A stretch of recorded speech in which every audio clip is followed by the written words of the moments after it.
since finishing my war that never changes.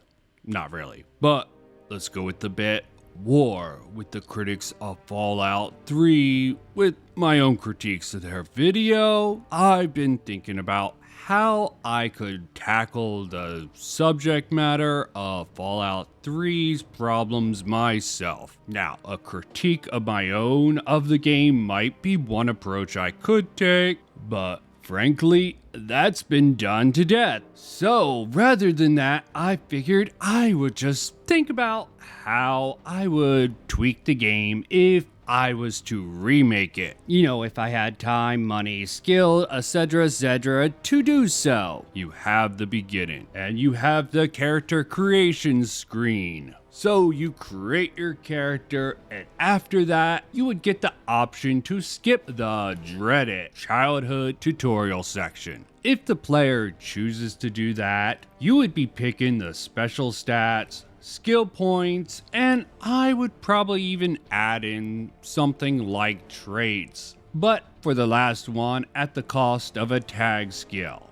To keep this as natural as possible as the baby book, you would do this through a Grognot the Barbarian comic book that you got from Amada on your 10th birthday that the player really missed out on in this skip over. All this would be done naturally as you're flipping through a Grognot the Barbarian comic book you got from Amada on your 10th birthday if the player skips this whole section. This would be worked into the comic naturally as ads or game inserts, really to replace the baby book screen where you picked all these skills originally from. Talking about that comic book, if you choose to play through the tutorial, I'll be adding one more response when you receive the comic book from Amada, and that would be, just in case you want to play as an entitled little shit, you'll have the option of saying to her, "Grognot, I don't like that stupid comic. Why didn't you get me something else?"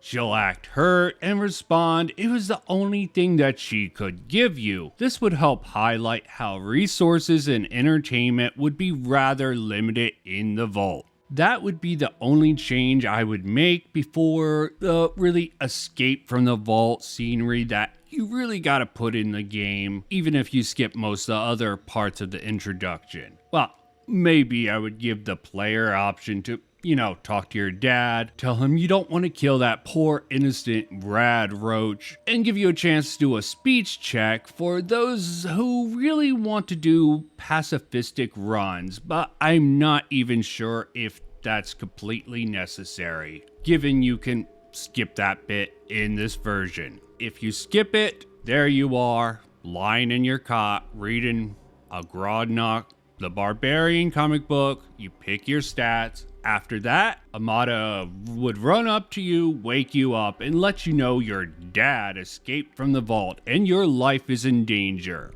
Before Amada leaves you so you can make your escape, she would ask to see your pit boy. Now you can refuse her, agree to do it, or ask why. If you asked why, she would explain that her father had installed a program to make it more difficult to attack any security guard members of the Overseer. If you agree to letting her see your pit boy, she'll uninstall it for you, still hoping you won't have to hurt anyone else to escape the vault. Now this will sustain two things. One thing, that the Overseer, as the game does already establish, this would help further solidify the Overseer's mind control sort of effect that he has on the people of Vault 101, and it would be an in-game reason why you could not attack children in the game, at least not without consequences. I'll explain more about that later. Now this next idea is just more theoretical, and it can go a couple of different ways. Let me just explain how it would work, and it would be highlighted within the vault when you encounter the first security guard you come across, because that seems to be a big criticism. You can't try to talk the security guard down in that moment, or maybe more of a minor criticism by There he is. Hold it right there.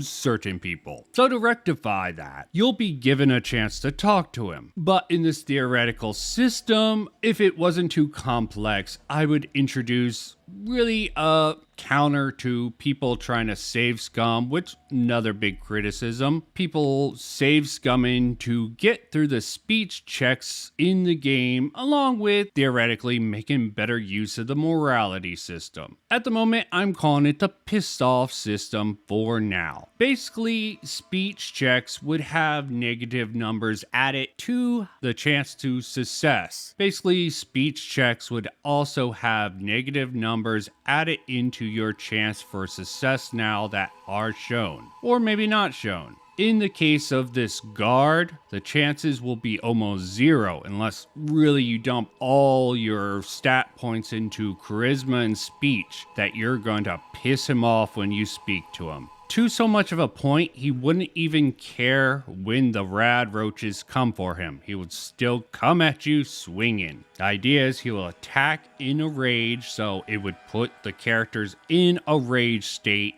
if you failed this certain check. The game would give you a warning, chance to piss off, shit like that. Very theoretical and would have to make some changes to the actual game, so I don't think even as a mod this would work too well. But if you were to make the game from the ground up, I would recommend implementing something to this degree. And of course, in Rage, he would take more damage and give more damage. There will be other options that further highlight how authoritarian the Overseer is for the people who really didn't get the hints the game dropped previously. For example, here your option for the piss off dialogue would be, "The Overseer's a madman. You have to see the error of your ways," or some crap like that. Not completely sure on this idea, but I think it has potential if refined. Plus, there would be an element of the moral system. In this case, you would have it mostly neutral, I would say, into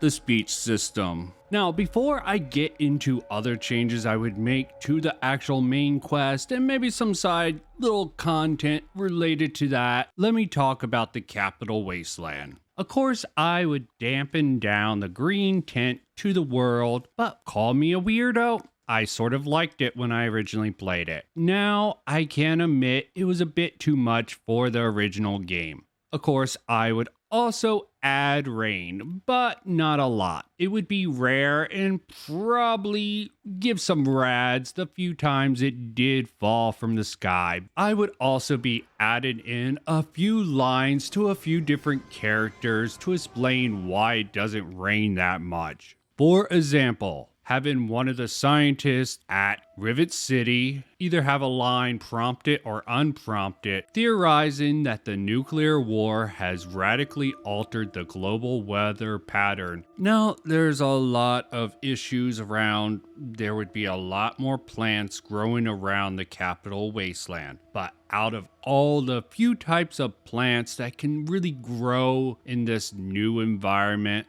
the only plant I would add would be hardy vines of some mutated origin. Make it obvious it's mutated because all the animals are mutated, so logic would dictate that the plants would adapt to survive in this new environment. And the vines would add a certain aesthetic to the environment and be very hard to kill, and an invasive plant that would be believable to survive and grow in the Capital Wasteland. Also, with them growing on dead trees and crumbling buildings, it would really be impossible to think that those plants are dead. Going back to Megaton, there's not much I would change. Sure, I'll probably have some of the residents of Megaton exit the city to visit the trader outside, and having a small chance of them being convinced by the water beggar outside to give them some purified water. But that would be the case for all the settlements of Fallout 3. There is also some additional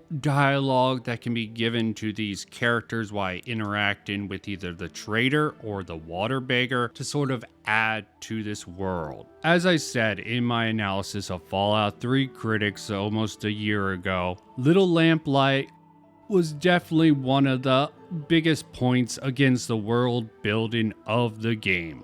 I mean, really, how does a group of children survive, much less get repopulate their residence over a long period of time with how the game presents it? Now, the way to fix this is to create a link, a stronger link, should I say, between Little Lamplight and Big Town. When trying to figure out how to solve certain problems, I generally go with the simplest answer to fix certain issues. I know Little Lamplight was very idealistic, like a lot of things, pulling from the massive lore of Fallout that Interplay worked with. But I'm sure in their vault, they would have had storage and sort of nanny bots to take care of the vault full of children. I'm not even sure how that would have worked out in that thing. Now, I understand what Bethesda was going for with Little Lamplight. There was supposedly a vault full of children, but when adapted for just this little cave, it didn't quite work out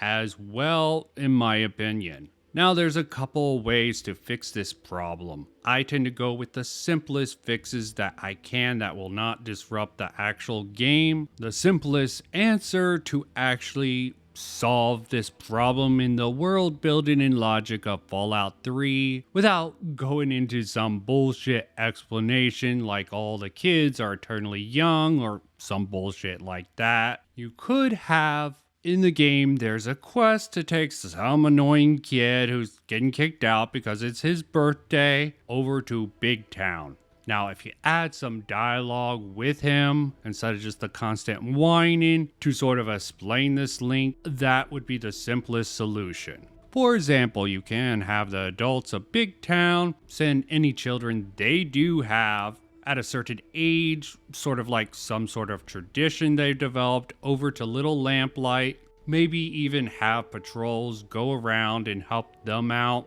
And maybe even them go search out for orphan children like Brian in the fire quest when you have the option, if you've gotten a Little Lamplight before you do that quest, you can try to send him that way. And practical terms and world building, it would make much more sense for Big Town to be relocated closer to Little Lamplight. But frankly, that might be a bit too much. There are buildings outside the cave that could serve as a temporary station for the people of Big Town instead of creating a whole town right there to sort of guard over the children. Either of these ideas could be used to add realism to Little Lamplight's sustainability in the world of Fallout 3. Not sure which I would go with if I remade this game, but either are viable options in my opinion. Now, Fallout 1 and 2 sort of got around the guidelines against killing children by removing them in some versions of the game where it was pretty much banned if they didn't. Now, remember the program I said that the Overseer had installed in your Pip-Boy earlier? Well, in this remake or reimagine, Amada only removed the program that made it difficult to attack the Overseer's henchmen, not the feature that prevents you from attacking children. Still, with that being said, once you take the player character into Little Lamplight and try to talk to the mayor, to honor good old Indigo Gaming's criticism of Little Lamplight, you'll be given the option to threaten the mayor to make your way into Little Lamplight. Depending on if you pass that check without pissing the mayor off too much and taking a bullet to the brain, I would design it in such a way to bring maximum consequences to any old school player like Indigo. Hold it right there, mister. Don't take another step or we'll blow your fucking head off. The only options were to convince them through having a high speech skill, having a particular perk, or performing the quest they demand you to do.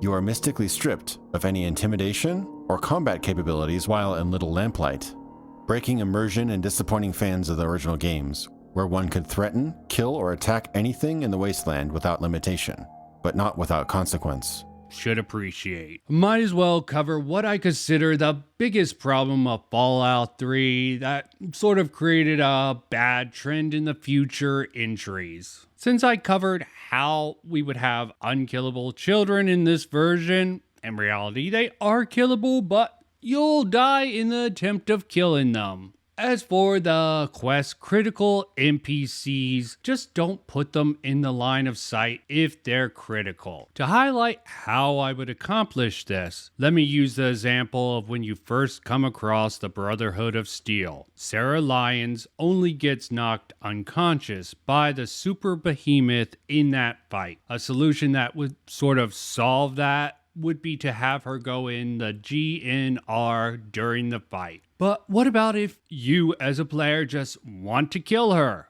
Surely that action would have consequences for the main storyline quest, where you're required to get the help of the Brotherhood to complete. This is where I will have to explain the next changes that will be made to actually accomplish this in the game and give full player control and freedom. Despite what many critics of the game would like to rewrite the entire storyline of the game, I'm going with the premise that I can't change the fact that you need the Brotherhood's help to get into Project Purity from the Enclave. But what I can do is change how the Brotherhood functions. The idea behind this change would be you as a player could get someone different into the leadership role of the Brotherhood instead of Lyons. If you kill Sarah Lyons, yes, you will have a hard time getting back into the Brotherhood to convince them to help you. That would be a hurdle the player character would be placing on themselves. If you did it before the super behemoth attack, you probably wouldn't even get into talk to Three Dog, but consequences for your actions. So the idea behind this change, you as a player character can get someone different into the leadership role instead of Lyons. Killing off Lyons would be an option in the game, but not necessary. With speech-like characters, convincing Lyons to step down and letting someone take his place, or convince enough members of the Brotherhood that he needs to be overthrown, would be actually a really good way to accomplish this. Helping the outcasts come back into the Brotherhood and put their leadership in charge with the right amount of smooth talking, the right people, or just by killing everyone loyal to Lyons are all theoretical examples of how this can be accomplished. I'm even playing with the idea it's even theoretically possible to get Colonel Autumn into the Brotherhood to take it over. But for that to happen, there would need to be some serious reworking of the game when you enter into the Enclave base section of the game.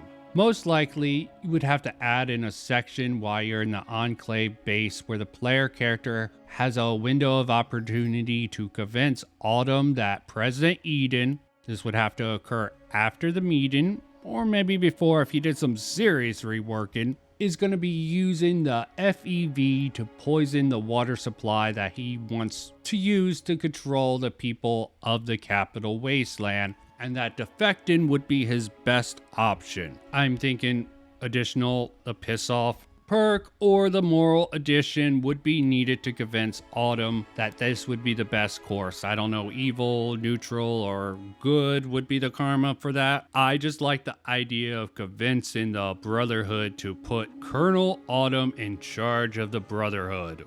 There are a lot of different ways that this could be implemented, and this makes it, even if you kill off certain people, this would enable the final quest to be completed because, after all, only thing you really need from the Brotherhood is Liberty Prime. Personally, I believe this opens up a world of possibilities within the game, even if it might be a little much of a stretch to implement all of them. But if possibly rewritten, remade this way, even if you killed off certain people in this world, you would still be able to do the final quest because, after all, the only thing you really need is Liberty Prime for the final showdown. Now, I'm not sure how this would affect Broken Steel, but even if you put the Outcast or Autumn the Enclave would still most likely need to be dealt with. Because in the hypothetical situation, Autumn's defect the Enclave, it would still work, I hope. But details. Now sadly, there's really nothing I can do to fix the problems people have with the binary, old-time religion of the game. Best thing I can think of is to have more of a perk for the neutral option, and to tie a couple little things in with the morality system, like the speech system. Although it is in the game, it's very limited in under the hood mechanics. That's mainly with the companions. You need to have certain karmas to get certain companions in the game. But the old-time religion of the game is sort of baked into both the story and the game mechanics. Like, somehow most people in the Capital Wasteland know if the player character is good or evil, almost as if a supernatural knowledge is imparted by God himself into their little NPC brains. Personally, I took that for granted since the game wanted really strong ties to the Bible. But I do understand why it bothers some people, especially since immersiveness has become a hot focus for games in the last decade. Given older games that I started out with, such as like Mario and Sonic out of the equation, even most games nowadays don't focus too much on the actual real world mechanics, but again, I understand why it would bother some people. And even though other RPGs have gods being a factor, within the story, even including in many tabletop role-playing games, most of them use fictional gods and not the gods that many people in our own world believe in. And to have such a heavy hand in the game might seem, a little surreal and disruptive to some people, so I can understand that. The only way I thought of that might lessen that impact of that game design choice to at least those type of people who would criticize it would be to make it that there's a spy surveillance network over the entire Capital Wasteland. Best option for that would be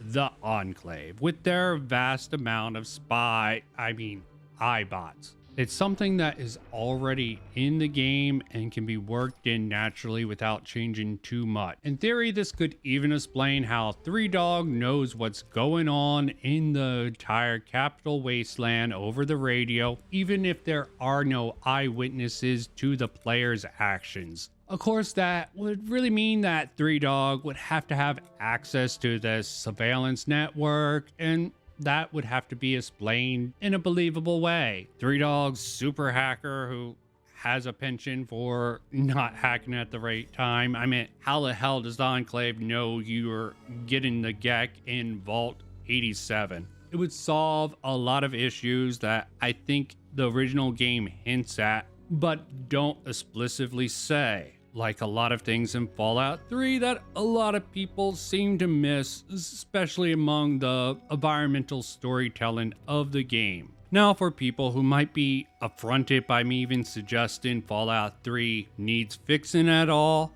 I will say the updates and DLC of Fallout 3 sort of already fixes some of the problems the game originally had, at least in theory. Take, for example, the horrible ending of the game that forced the player to sacrifice themselves or Sarah lines to fit the odd biblical parallels that is haphazardly placed into the game. For example, the pits explain why there's slavers out there and no one in the Capital Wasteland seemed to actually have slaves. Between that DLC and Point Lookout, it helps mitigate the problem that what do they eat establishes to the world building of Fallout 3.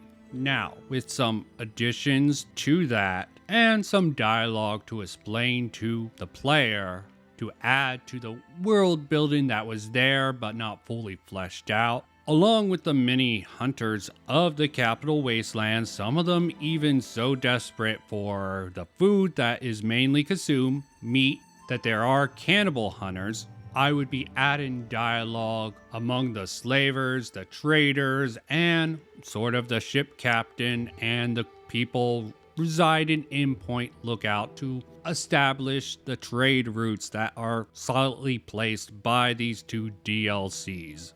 As for the other DLCs, they really have diminishing returns on investment, with almost everyone agreeing that Mothership Zeta was the pits and had very little value to it. Again, to those who might be critical of my supposed fixes for the game, I'm not saying that these are necessary for everyone to enjoy the game, but I do believe a remake or even a mod to improve the storyline for the critics would be very helpful, such as the addition of rain. Even for those who enjoy the game, it's a nice little bonus. And since there wasn't any rain in the entire series until the New Vegas Honest Heart DLCs, there really is no precedence for the need of that inclusion of it in Fallout 3 or even in New Vegas's main storyline, despite what some people try to make the claim of with that coat. While a discussion of realism and immersion is a strong topic for video game discussions nowadays, those topics really didn't seem to be discussed in mainstream gaming culture until after 2010.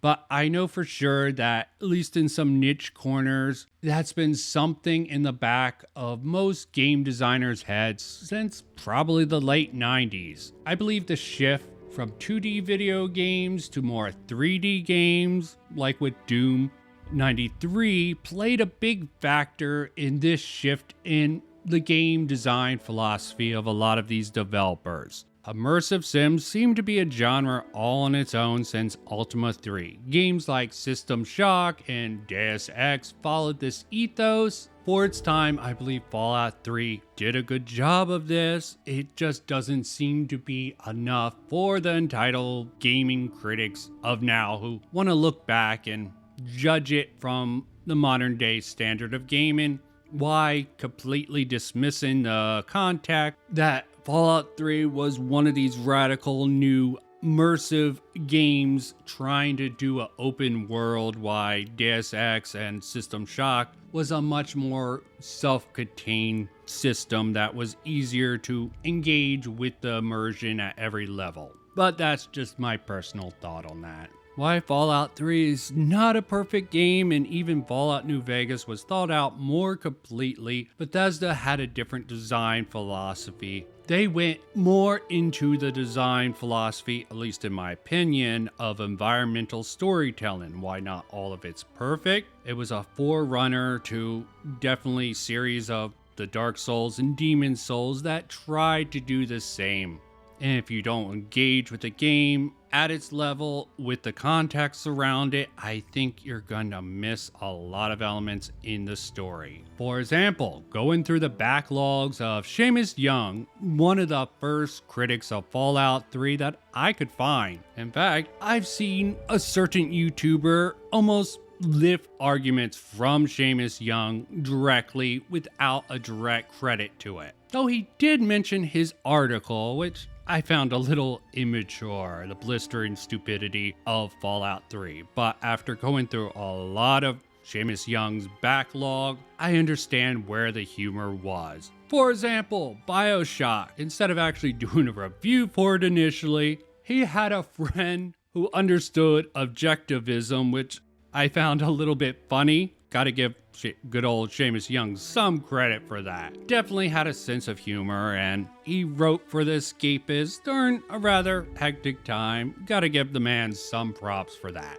Why I don't completely agree with some of his opinions and criticism of Fallout 3 and BioShock, I do understand where the criticism is coming from in a much better way than really any of the other critics I covered in my series. But of course, like Seamus Young, I played the game when it actually came out. Let's take his section on Tenpenny Tower.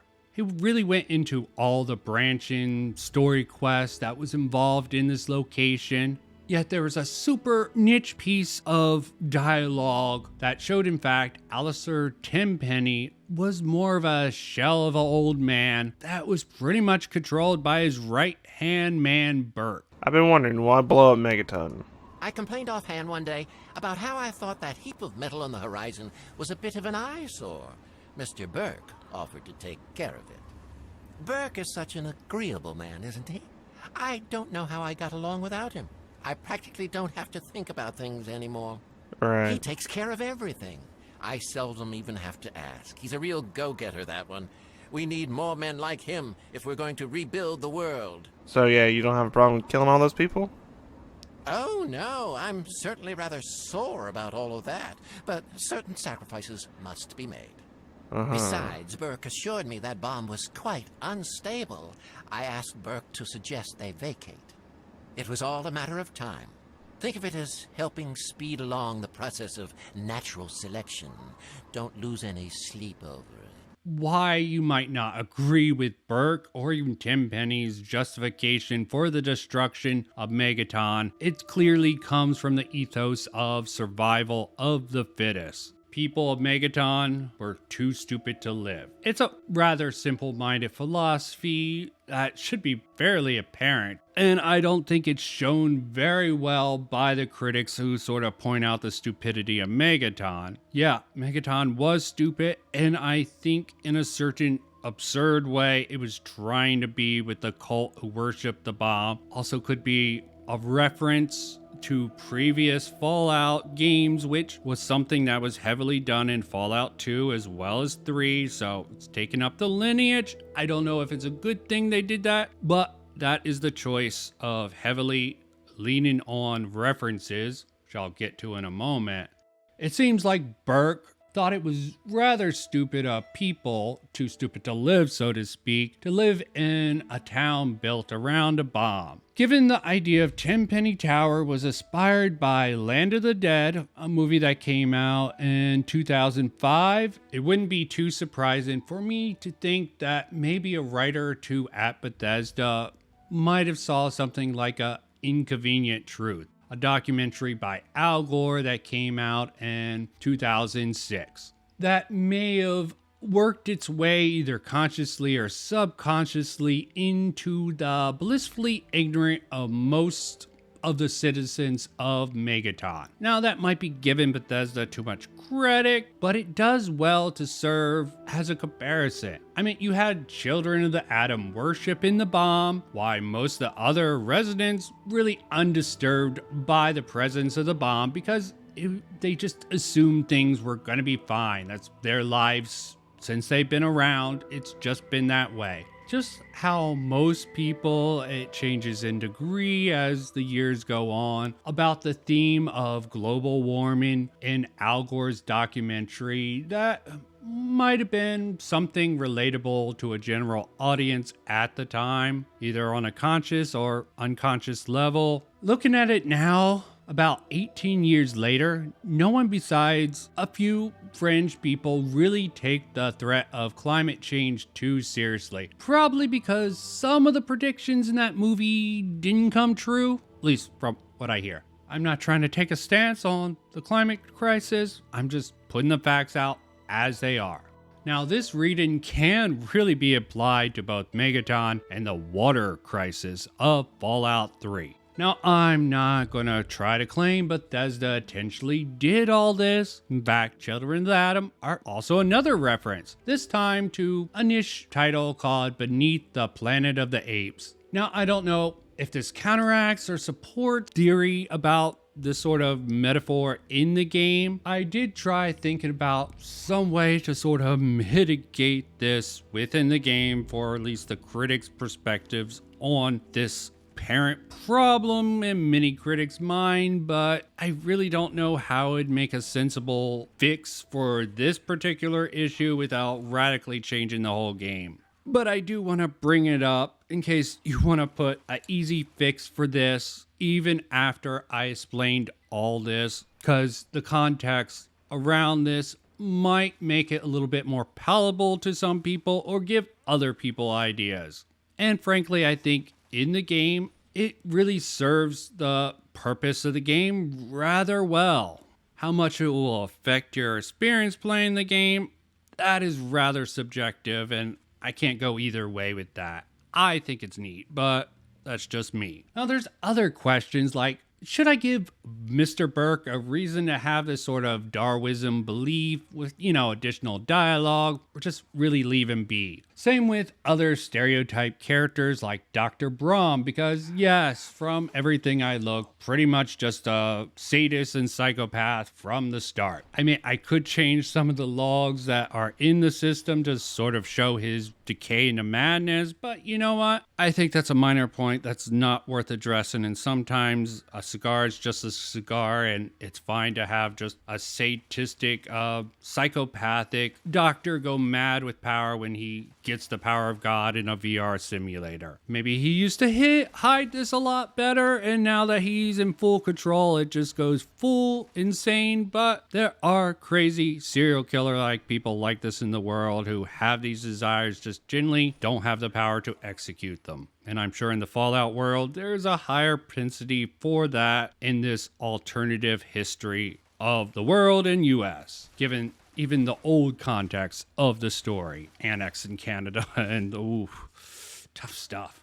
Also, other questions like, should I expand on the class issue in the story, if it's even there or not? Or just leave it to the player's imagination as Bethesda did? Should I have a glossary so people don't get the idea that bigotry is reserved only for discriminating based off a race? There are plenty of things in the world people can be bigoted about, like politics, sexual orientation, or even preferences in video games, as petty as it might be. And these are all objective things, but it's also a subjective thing to each person, how much these objective things affect people and what they take away from it. Unlike some people, I'm not going to say other people's interpretation of the story, game, world building is wrong, but I think they're wrong for thinking it's objective. But that's just me. And option-wise, should the player even be able to talk down someone like Roy Phillips from wanting to take over Tenpenny Tower, as Seamus suggested? I mean, it is a nice idea,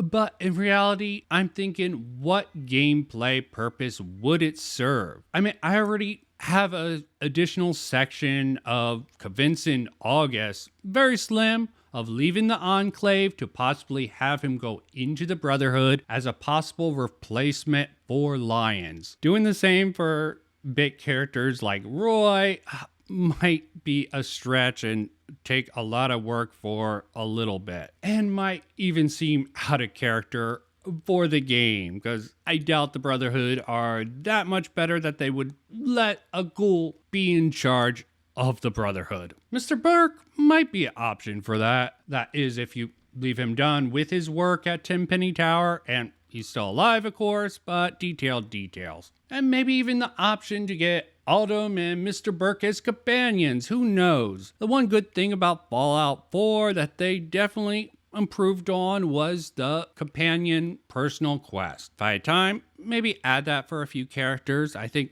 Fallout New Vegas had some issues with that, but Fallout 4, I think, expanded on that idea of quest with companions. Just like I'm not sure if it's smart to really get more out of the character via companions, or expand on the world building element via talking to said companions. It might improve some people's experience of the game while dampening the air of mystery that hangs around the world of Fallout 3. So I think I'm coming to the end of some of my thoughts about how to fix the game of Fallout 3, at least in theory, remake or mod, as I went through a lot of criticism and tried to take it all in, and how to make it a better game for at least the modern day gamers and some previous gamers of the past. I would really like to see more critics try to do this, identify flaws and how it could be fixed without fundamentally change the whole story, but you know what?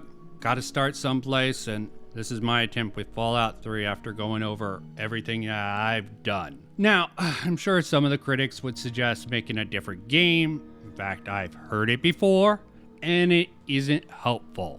And they also would probably want to make more dramatic changes that would disrupt the delicate state that the game exists in.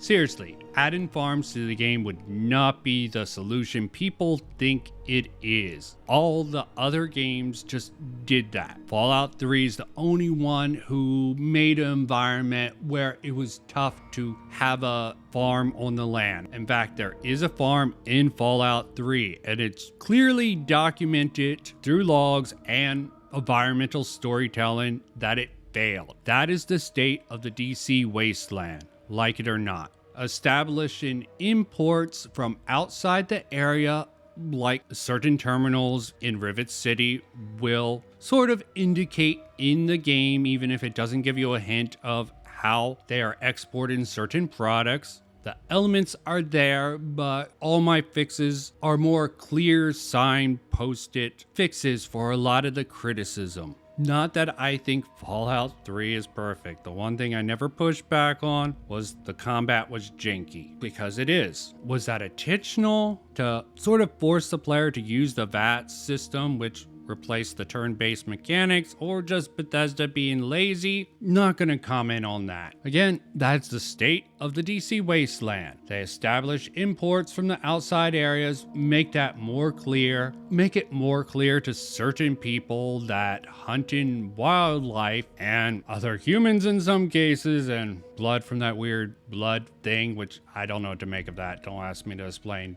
Are they really vampires, or are they just delusional idiots? I don't know. Besides Rivet City's limited stock of product, it really is clear what most people mainly survive on is mainly meat and anything they can trade for from outside or scavenge. Frankly, even in Fallout 1, I think unless it's super preserved in this alternative universe, even the food of Fallout 1 would have been bad by all realistic standards that I've read in researching this. 30 years is a long time to store things. Maybe dehydrated food would have been a better work, but I don't think that was even included in Fallout 1. Seems like a lot of these people levying these criticisms are people who really don't get too invested in the actual game, so they have to resort to finding a laundry list of problems with the game that they can spin into some sort of drawn out essay to explain why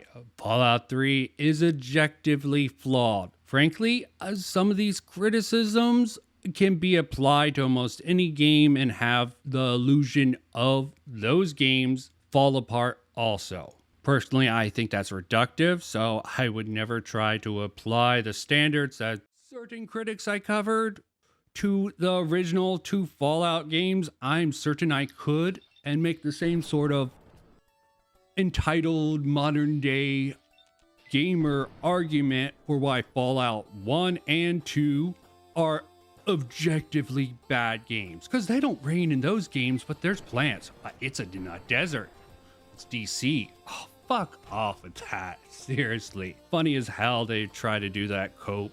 But I'm trying to have fun with this. I'm trying to be, in theory, at least when it comes to about the criticism of these games, honest about what can be done, what should be done, and what can't be done. But I hope if any critics of Fallout 3 watch this video, they'll listen to the end. Probably not. But I really believe some of these fixes I suggest in some of the gaps that Bethesda probably weren't considering putting in due to either not being aware of the rise in need for immersion in gaming, especially the trend of it in the future and the criticism they would receive, or they just wouldn't care about it, or they maybe didn't have the time to develop all these ideas or the space because this was a while ago. The amount of people needed to make video games has expanded drastically, and the amount of space, time, thought, you're not going to get everything. And why Fallout 4 had many problems with it. I think they addressed most of the criticisms levied at Fallout 3, and it might have even affected that story negatively by what they tried to include, but that's just a theory. I wouldn't defend Fallout 4 to such a degree because frankly, I was disappointed by it. Not immediately, new shiny Fallout 4. it wasn't until I got into it for a while that I'm just like, it's not the same. Better gameplay, better graphics, but the core of it seems to segment it. And why I don't disagree with that being done in the future necessarily, it definitely has caused many problems and many game franchises that many people and with many developers, people enjoy a lot. With all that said, I'm finally done with this. Bye.